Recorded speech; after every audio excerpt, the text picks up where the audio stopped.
बड़ी इमारतें आपको दिखेंगी, वह जमीनें तो झारखंडी की हैं, लेकिन इमारतें सब की सब गैर झारखंडी की हैं। इसीलिए अगर आज नीति नहीं बनती है, आज अगर आप लोग नीति के लिए नहीं लड़ते हैं, तो 20 सालों में मैं पूरे दावे के साथ कह सकता हूँ, पूरे साल भर से मैं झारखंड में आंदोलन के लिए भ्रमण कर रहा हूँ, गांव गांव गली गली लगभग 18 जिला, लगभग 125 ब्लॉक में जाने का काम किया हूँ। जो स्थिति सामने है, ये यही सामने है कि आने वाले 10 से 15-20 सालों में लगभग 10% झारखंड के लोग शरणार्थी हो जाएंगे। उदाहरण सामने है, आप ही का पूर्व जिला हजारीबाग, जो कभी रामगढ़ हजारीबाग गांव था, बड़का गांव का गोदमपुरा गांव, लोग रात को खाना पीना खा के आराम से सोते हैं, सुबह जब उनकी आंखें खुलती हैं तो उनके दीवारों पर एक पोस्टर चिपका हुआ मिलता है कि फलना एकड़, फलना खाता नंबर, इतना इतना प्लॉट नंबर, इतना से लेकर इतना तक की चौहद्दी की जमीनें प्राइवेट कंपनी लिमिटेड जो अडानी साहब का है, देने का चर्चा चल रहा है। यदि आपको दिक्कत है, इतना तारीख तक ऑब्जेक्शन बता दीजिए, नहीं तो अगला दिन जो पोस्टर चिपकेगा कि 3000 प्रति एकड़ आपका जमीन का रेट तय किया गया है। ये पूरे झारखंड का कंडीशन है। ये केवल एक जिला, एक राज्य और एक प्रखंड का नहीं, एक गांव का नहीं, पूरे झारखंड का कंडीशन है। जो जमीनें हमारी है वो उद्योगपतियों को बेचा जा रहा है, और जो नौकरियां हमारी है वो गैर झारखंडियों को बेचा जा रहा है। इसीलिए आज की ये लड़ाई निर्णायक है। बाकी लड़ना ना लड़ना ये झारखंड की जनता तय करेगी। हम लोग केवल जगाने का काम कर रहे हैं, हम लोग एक मैसेज लेकर आए हैं। हम और आप कुछ विशेष नहीं है, आपका भी 2 आंख है, मेरा भी 2 आंख है, लेकिन एक कहावत है ना कि पतवा तो पेट में हले मुंह में नहीं वाले, बस हम मुंह से बोल दे रहे हैं कि ये हो रहा है। क्योंकि आसान नहीं है बोलना, भी आज के डेट में आसान नहीं है। मुख्यमंत्री को चुनौती देना, सामने एसपी डीएसपी का बैठा हो उसको चैलेंज करके बात करना आसान नहीं है, बस कहाँ हो रहा है। बाकी जैसा आप हैं वैसा हम भी हैं। इसलिए आज प्रत्येक नौजवान को इस बात को समझना होगा, जो पढ़ने लिखने वाले छात्र हैं, आज जो यहाँ भाई लोग बहन लोग पुरस्कार जीत कर जाएंगे, आप किसी भी राज्य में चले जाइए, खेल स्पोर्ट्स कोटा के तहत उसके लिए नौकरियों में प्रावधान है, उसको बहुत तरह की फैसिलिटियां दी जाती है। लेकिन हमारे राज्य की क्या स्थिति आप देख सकते हैं। खेल की अगर बात करी जाए तो आज हमारे राज्य की क्या स्थिति है आप देख सकते हैं। आपके पास आज पढ़ने वाले नौजवान यहाँ एकत्रित हुए हैं, आप देख सकते हैं हमारे पास एक नियोजन पॉलिसी नहीं है जो ये तय कर पाए कि किस प्रकार फॉर्म भरा जाए, कौन लोग फॉर्म भर सकते हैं। एक नीति हमारे पास नहीं है।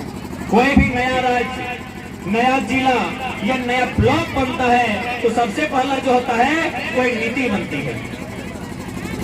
डोमिसाइल हो या फिर एम्प्लॉयमेंट की हो या फिर अन्य नीतियां हो, यानी कोई भी राज्य अगर बनता है तो सबसे पहले एक नीति बनती है जो उस राज्य को सुचारू रूप से संचालन करने में भूमिका का निर्वहन कर सके। लेकिन दुर्भाग्य की बात है, फुटबॉल का जो 5 मिनट का और अभी जो हम लोग दौड़ने के लिए निकले, यहाँ भी एक रूल था कि निर्णायक महोदय झंडा दिखाएंगे, सीटी बजाएंगे, फिर आप दौड़ लगाएंगे।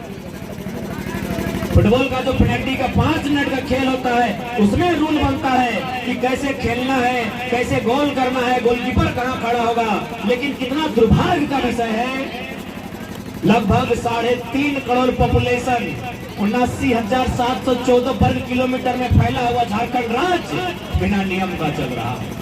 इसके पास कोई पॉलिसी नहीं है कि इस राज्य के कौन है, इस राज्य की नौकरियों में फॉर्म कौन भरेंगे, कोई पॉलिसी इस राज्य के पास नहीं है। और मेरा मानना है, अगर राज्यों के, भारत के तमाम राज्यों की बात करें और तुलनात्मक अध्ययन करें तो हम पाएंगे झारखंड एक लौता राज्य है जिसके पास पॉलिसी है। बाकी सभी राज्यों की अपनी पॉलिसी है। यही आपका गोला प्रखंड के बाद बंगाल आता है, मैडम ममता बनर्जी की सरकार है। क्या आपको वहाँ हवलदार में रखेंगे? नहीं रखेंगे। यहाँ झारखंडी लोग दामाद बना के रखे हैं गैर झारखंडी को। अभी बता दीजिए, यही है ना बंगाल आपके बगल में, चले जाइए, चाहे तो फॉर्म अप्लाई करके दिखाइए। यही हमारी राज्य से सटा हुआ उड़ीसा है, किसी कोने में छत्तीसगढ़ है, किसी कोने में उत्तर प्रदेश है, तो किसी कोने में बिहार है। चले जाइए आप, देखिए क्या बर्ताव होता है आपके साथ। तो भाई जब सभी राज्यों की अपनी अपनी सीमा है, सभी राज्यों की आज की बाबा जी का ढाबा लगे, चला कहे तो कहीं से तो कोई रूल ना है, कोई रेगुलेशन ना है, और तंबू गाड़ दलो और अगला दिन कहो हम झारखंडी लगे। अच्छा कभी गौर किया है आपने कि झारखंड में पॉलिसी क्यों नहीं बन पा रही है? यदि झारखंड में पॉलिसी नहीं बन पा रही है तो ऐसे में तो सवाल खड़ा होता है उन आईएएसओ पर जो भारत देश की सर्वोच्च इम्तिहान को पास करके बैठे हैं कि आप आईएएस गिरी करने आए हैं कि कोयला बालू दारू चोरी करने आए हैं। एक पॉलिसी नहीं बन पाई है, किस बात का डर भाई? आईएएस से तो क्या हुआ? एस का माने सर्विस होता है, सर्विस माने सेवा होता है, और सेवा करने वाला को सेवक कहते हैं, और जो पैसा लगे कहते हैं उसको नौकर कहते हैं। हाँ आप हमारे नौकर हैं, हमारे टैक्स से आपको पेमेंट मिलता है।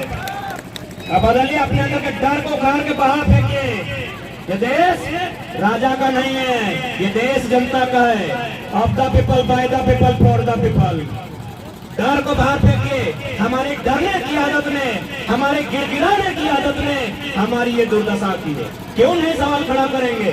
22 साल के झारखंड में एक पॉलिसी नहीं बना पाए हैं। पॉलिसी बनाने का काम सेक्रेटरीट का होता है, जो मंत्री परिषद होते हैं उनके सलाहकार का काम होता है, और वो काम आईएएस के लोग देखते हैं। हम क्यों नहीं सवाल करेंगे कि आप यहाँ आईएएस बनने आए हैं या कोयला का सेटिंग करने आए हैं? ये तो बताना आपको, और हम तो बता दे रहे हैं। मैडम पूजा सिंघल तो बता दी 25 करोड़ लेके कि क्या करने आए हैं। हम कहाँ बता रहे हैं? हम कहाँ बता रहे हैं? और सब तो साफ साफ कह रहे हैं Pooja Singhal is not single. Single थोड़ी है, और हम नहीं कह रहे हैं। भले आज ये लोग पावर में है, सत्ता में है, कलेक्टर के पद में है, एक दिन आएगा सबका बही खाता खुलेगा। और हमारे पास अंदरूनी आंकड़े हैं, जैसे जैसे समय बढ़ेगा और हम अपने आप को थोड़ा सा मजबूत पाएंगे, नाम ले लेके बता देंगे कि किस किस कलेक्टर का, डिप्टी कलेक्टर का दिल्ली में फ्लैट है, और उसका शुरुआत होता है 15 करोड़ से। सारा लिस्ट जमा करके रखे हैं, वेट एंड वॉच। डर नहीं लगता है, एक पैसा डर नहीं लगता है। अरे काहे डरेंगे? सुनील दादा का जयंती है और हम भी सुनील दादा का वंशज हैं। चलो सांसद सुनील महतो झारखंड के इतिहास का एकमात्र एमपी जो गोली खाया है, उसी परिवार से आते हैं। किससे डरेंगे रे? तुम्हारा बाप का है ये झारखंड? हाँ मेरे बाप का है, उनका खून बहा है, किसी से डर नहीं है। वेट एंड वॉच, समय आने दीजिए। उस जिला के कलेक्टर के ऑफिस के बाहर खड़ा के कहा देंगे के कलेक्टर तो कितना कमीशन हो रहे बताओ। समय अगर जिम्मा है सबका हिसाब उसके कलेक्टर ऑफिस के बाहर करेंगे। क्यों नहीं करेंगे? एक पॉलिसी नहीं बन पाई है। यहाँ के स्टूडेंट मुर्गी चंगा बेचकर, खेत खलिहान से धान उपजा कर हजारीबाग में तैयारी करता है, कोई रांची के हॉस्टल में तैयारी करता है, और फिर पॉलिसी नहीं बना पाते हैं। हमारे स्टूडेंट रोते हुए बिलखते हुए हॉस्टल में जाके पढ़ाई करते हैं, बड़ी मुश्किल से मेहनत के साथ पढ़ाई करते हैं, और आप राज को लूटने का काम करते हैं। तो अपने आप को रोक लीजिए, क्योंकि 24 में यदि बदलाव नहीं हुआ रांची के विधानसभा में तो झुमरा खाली है, आवाज भी दे रहा है। झुमरा खाली है, आवाज भी दे रहा है। और देखिए भारत को बेचने का तैयारी भी। हम भाषण में बहुत सीरियस लेता है मेरा भाषण को। हम जब बोले थे सत्याग्रह के सामने, विधानसभा के सामने बोले थे कि अगली सरकार हम पारासनाथ के ऊपर बनाएंगे, और पारासनाथ के ऊपर देखने में भी सुंदर लगेगा। सादा सादा विधानसभा ऊपर में है, इन लोग विधानसभा के बाहर ये बात को बोलते हैं, और ये पारासनाथ के